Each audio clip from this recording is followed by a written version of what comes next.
Who gon' take it there? Who gon' take it there? Who gon' take it there? Who gon' take it there? Electricity, electricity, electricity, electricity.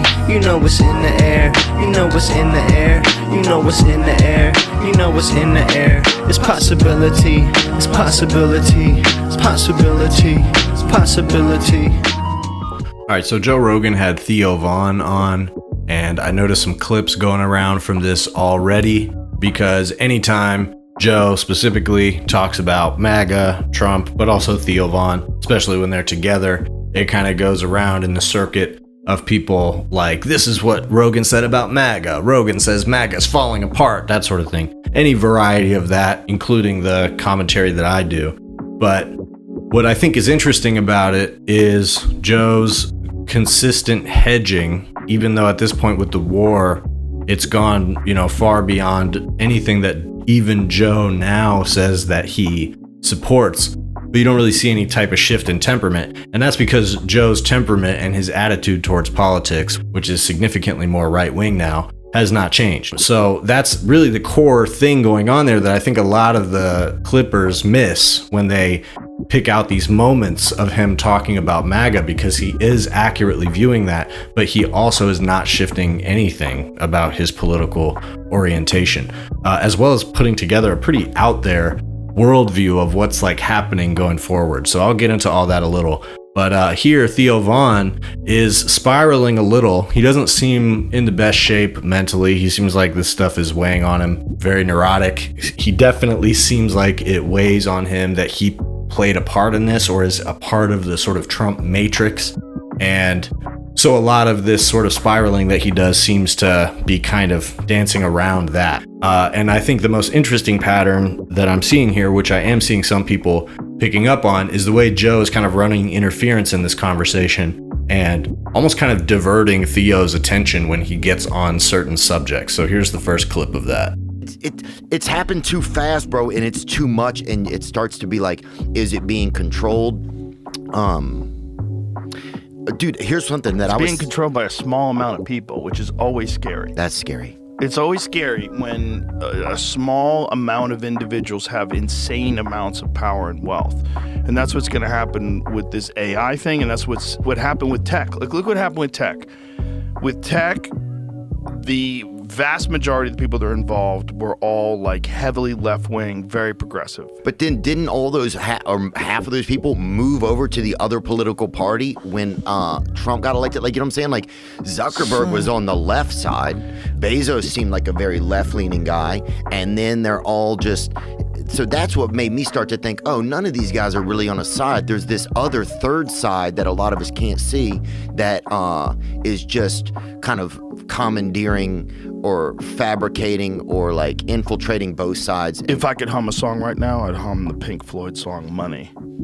Yeah. You know what I'm saying? Yeah. Because that's what they were protecting, that cheddar. That cash, baby. Protecting that cash. Ooh. I mean, look how many people are fucking moving out of all these states that are trying to impose wealth taxes. They're trying to steal money from the people that are the most successful. It's all just a cat and mouse game. People are like, we'll elect the Democrats next time. It's like, but it's all the same shit has been happening forever. They haven't been helping anybody forever. They're letting fucking politicians slurp on kids. All of our fucking money goes to Israel and they're using it to fucking genocide people. It's like everybody is scared out of their wits right now. It's like our religious leaders are afraid to speak out. And it's like it's a time where it's like Satan is amongst us and our religious leaders are fucking talking about bullshit at the poll. It's just like, what is going... I don't know, man. We gotta get you off those antidepressants, son. You're losing your fucking marbles. You think I am? Come hang out with us. Just chill out. I'm here. Just chill out at the mothership tonight. I do have to pee in a little while, but... You can pee. I'm gonna pee in a minute, man. We'll let you. But no, people are just scared, dude. This is shit that I hear from people. They won't let you pee until you give them your guns. Really? So I just think that's really funny there, how he pivots to this thing about Canada and how they're taking guns away in Canada. He's talking about some very specific thing in Quebec, some law about where they're basically hoping that people will give back their guns or something. I don't know. They talk about that for like 5 minutes. And that was after, as Theo's going on this sort of rant, and it is a very neurotic sounding rant. Theo doesn't sound like he's holding it together when it comes to all of this stuff. But what Rogan says is, we got to get you off those antidepressants. which is weird. That's a bad thing to say to your friend. Any friend that says that to you is probably not a great friend. I understand people have varying levels of skepticism. It's an okay conversation to have. But part of what's strange about that is that Theo was pretty open recently that he had kind of a spiral leading to him bombing at a special taping, which he is now mentioning that he's redoing. So he lost money and time, basically because as he was gearing up for this special, he decided to go off of his meds and was also paranoid about other things going on with Charlie Kirk and his face being used in a DHS thing and all that. And he said basically all that sent him off the rails and he was freaked out for a while. And has recently gotten back on his medication. So I don't want to speak to his mental state, whether he's on or off meds, but I mean, he was pretty clear that going off of his meds specifically for a special taping was a bad idea and sent him off the rails. So the fact that Joe Rogan is saying we got to get you off of those is bad. That's a bad influence.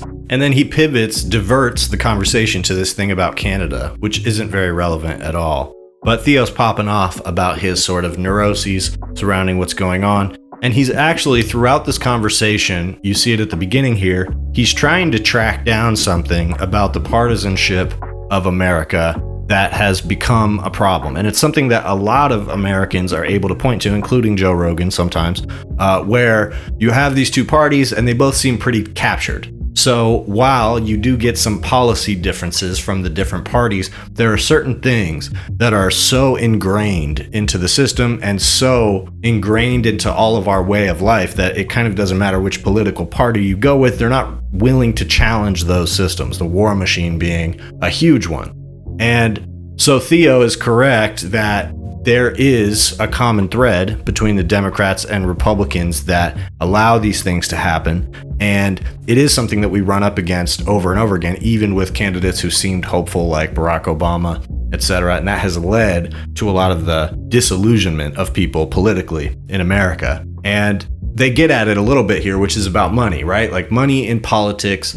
And it's something that's very clear, I think, to all of us that that's the main problem. But Joe has this weird twist that he does, this maneuver that he does, where he gets into talking about bureaucracy and waste and fraud in government. So he goes from talking about greed and like even capitalists and, you know, how there's profit incentive involved in some of these wars. Sometimes he's able to mention that in a pretty detached way. But then when it comes to talking about broad issues of exploitation, he always pivots to how government is lying, government is wasting money on welfare, the vaccines are fraudulent, all of the money is going nowhere, is the narrative that Joe Rogan brings when it comes to government stuff. And that's an important aspect of how he keeps redirecting this conversation with Theo Von, where Theo is reaching for a more bipartisan, almost class-conscious answer. I don't know that he's quite capable of coming to that conclusion. It seems like he wants to, whether or not he ever will. So in this next clip, they're talking about TSA,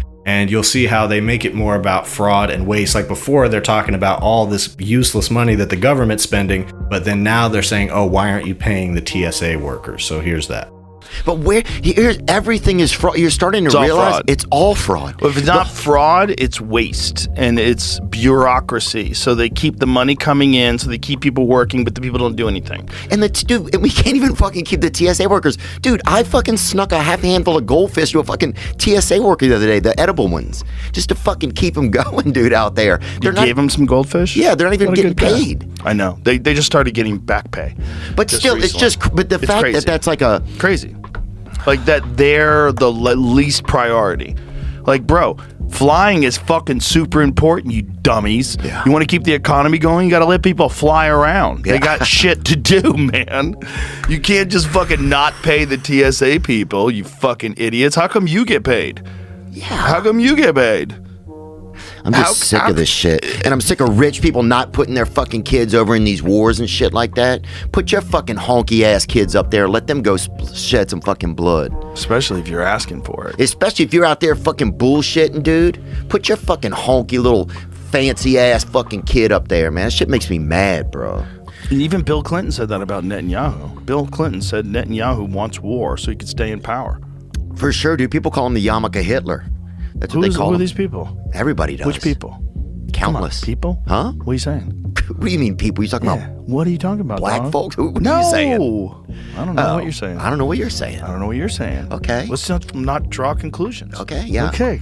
He seems like a great guy. So that last part there is the part that I've seen getting passed around a little bit. I think that it'll probably go forward in a sort of narrative of Joe being like, controlled opposition. He's running interference for Israel, Benjamin Netanyahu. I think it's more so that what Joe's trying to do is he's trying to control this conversation with his friend a little bit, because I think he's a little worried about Theo, but I think he has a weird way of being worried about him. I think the way he responded there was genuinely him trying to feel out if he was saying something kind of anti-Semitic. What Theo said was that they call Netanyahu Yarmulke Hitler, which isn't quite anti-Semitic, but it's a little bit on the line. The likening of Netanyahu to Hitler is something that some people like to do, and it's a little tasteless, and whether or not it's justified, I think Rogan had a little bit of a reaction to it and tried to divert a little bit. And like I said, he does that a few times throughout this conversation, and it just seems a little shady. I don't know. But people are definitely catching on to it. And like I said, I think the answer is simple here when it comes to what Theo is grasping for, which is capital accumulation and ultimately this small group of people that they keep talking about that's making all of the decisions.